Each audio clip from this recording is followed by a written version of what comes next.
Command says in a statement that the victory in Al-Aqsa is a clear message to those who take part in the aggression against Syria, especially the Zionist entity.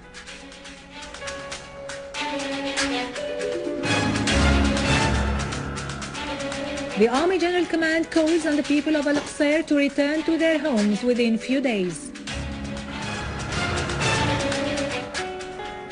The preparatory meeting for holding an international conference on Syria begins in Geneva as Russia indicates that there is some change in the attitude of the West towards Syria.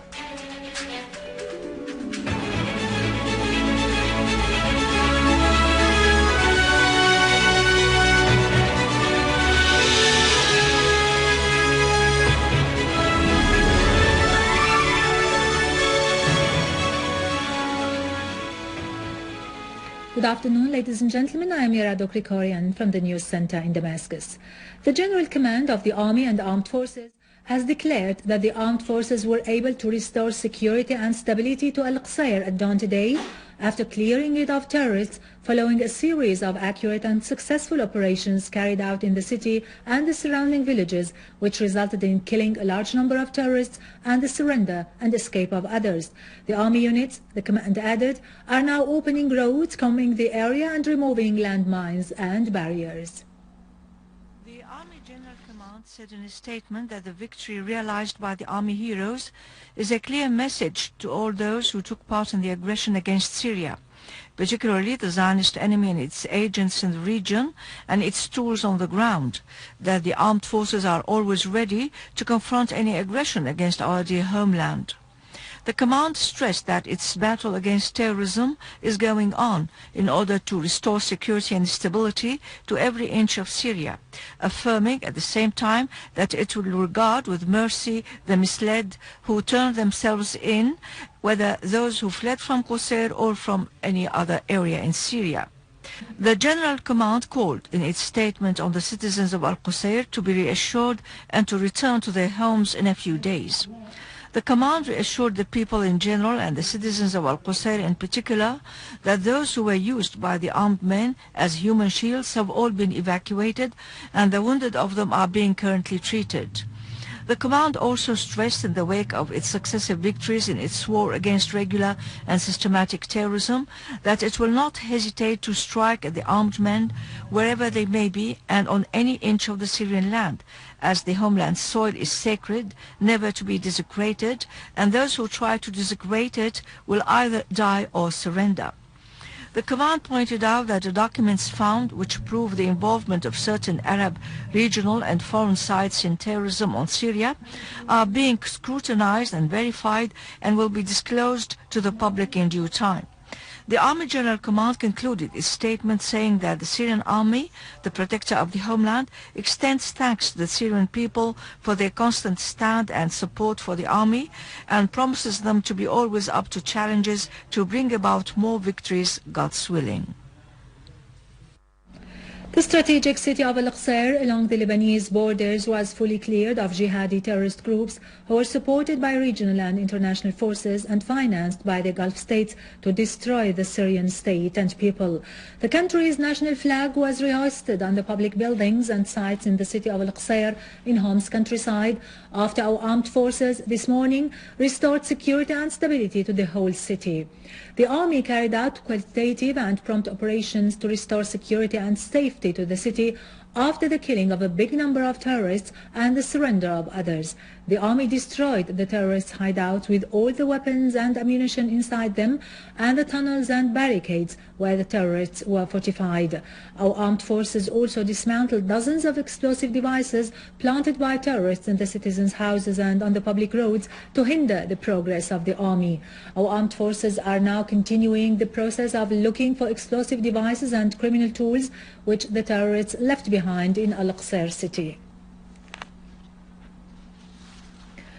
In a new confirmation of the organic connection between the Israeli enemy and the armed terrorist groups in Syria, the spokeswoman of Tzef Hospital in Safad, north of occupied Palestine, has revealed that a wounded man from the armed groups in Syria died in an ambulance before arriving at the hospital, where another wounded man of the armed groups had previously undergone a surgery. Iran congratulated the Syrian army and people for clearing the city of Al-Qusayr from the armed terrorist groups. Iranian Deputy Foreign Minister for Arab and African Affairs Hossein Amir Abdullahian said that the Iranian government and people congratulate Syria for the great victory achieved against the armed Takfiris in Al-Qusayr. Abdullahian called for referring those who support these groups with weapons and arms to trial because they help terrorism to spread in the region and kill innocent people in Syria.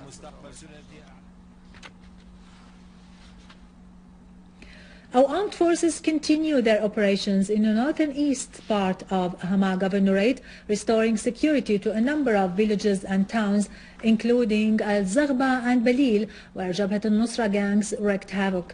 The coming operations carried out by the army revealed the involvement of regional and international sides in the aggression on Syria. Anti-army rockets and foodstuffs of American, Turkish and Saudi origin were found, as well as a factory of explosive devices.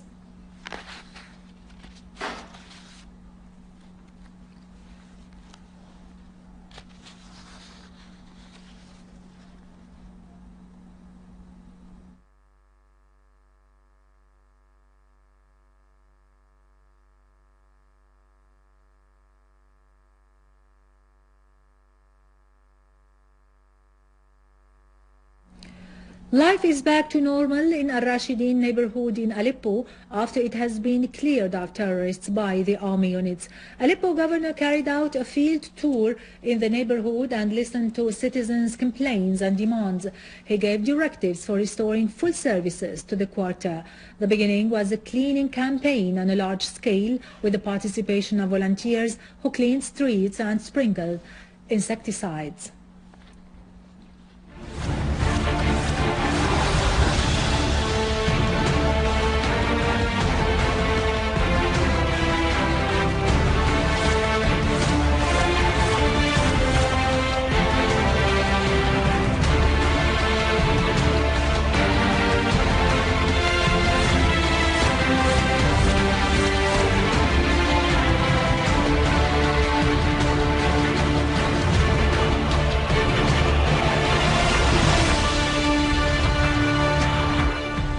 Welcome back.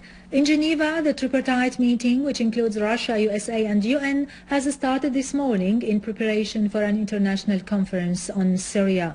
The meeting will include Russian Deputy Foreign Minister Bogdanov, US Assistant Foreign Minister for Political Affairs Wendy Sherman, and UN Special Envoy Al-Akhdar al-Brahimi, who will be accompanied by UN Deputy Secretary General for Political Affairs Jeffrey Feltman.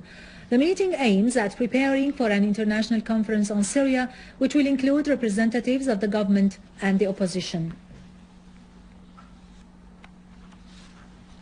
The Russian Foreign Ministry has declared that using the UN Human Rights Council to support one side of the crisis in Syria constitutes an obstacle in the way of preparations for the international conference to be held in Geneva on the Syrian crisis. In a statement published on its website today, the ministry said the Human Rights Committee's experts admitted that the armed men in Syria, who are increasingly joined by extremists, are the side that is perpetrating illegal death sentences, torture and kidnapping, and are using children to commit various crimes.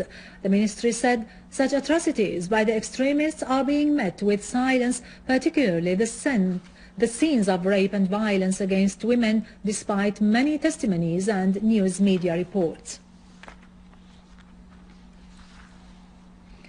Russian Deputy Foreign Minister Mikhail Bogdanov said there is a change in the stance of the West towards the crisis in Syria, which started to realize that the only solution to the crisis is the political dialogue. He pointed out that for more than 2 years of war, the eyes of many of them opened to see it is a bloody dead end with no exit, but through starting a political dialogue between the Syrians themselves. Bogdanov, who is representing Moscow to the tripartite consultations between Russia, the US and the UN on Syria, due to be held in the UN headquarters in Geneva, today said that the discussions will focus on the participation of the Syrian government and the opposition in the upcoming international conference on Syria, noting that he and Deputy Foreign Minister Gennady Gatilov will meet representatives of the Syrian opposition in Geneva. Bogdanov clarified that the preparatory meeting will mainly discuss the list of participants and the level of representation to the international conference. The USA has declared it is currently preparing for an international conference on Syria to be held in Geneva, but voiced uncertainty regarding its date, agenda, or the list of participants. The American State Department spokeswoman Jennifer Psaki said, and the Secretary of State for Political Affairs Wendy Sherman and Deputy Secretary of State for Middle Eastern Affairs Elizabeth Johns have left for Geneva, where they will hold a preparatory meeting for the conference with their Russian counterparts and the UN envoy to Syria Al-Akhdar al-Ibrahimi. Psaki said the American and Russian delegations together with al-Ibrahimi will discuss the agenda and the participants in the conference. She said she did not know whether this meeting would be decisive for the convention of the International Conference on Syria. There is a lot of challenges, and it is not easy, as we have a well-organized regime in return for an opposition that still tries to maintain self-coordination, she added. Finally, Turkish demonstrators who are demanding the resignation of Istanbul police commanders took to the streets once again in Ankara and Istanbul, challenging the rule of Recep Tayyip Erdogan. In Taksim Square, which has become a focal point for the demonstrators who accuse Erdogan of leading an oppressive regime, thousands set up camps and clashed with the police, who used tear gas and water hoses to disperse the protesters. Eyewitnesses said that clashes continued all night long in Tunceli province, during which demonstrators set up barricades and pelted police with stones. The Turkish trade union has already declared a strike, which included sanitation and electricity workers. The strike is expected to last for 2 days. With this, we end our news for today. Thank you for watching. For more details about Syria and the region and to view this bulletin again, you can always visit our website in English, syriaonline.sy.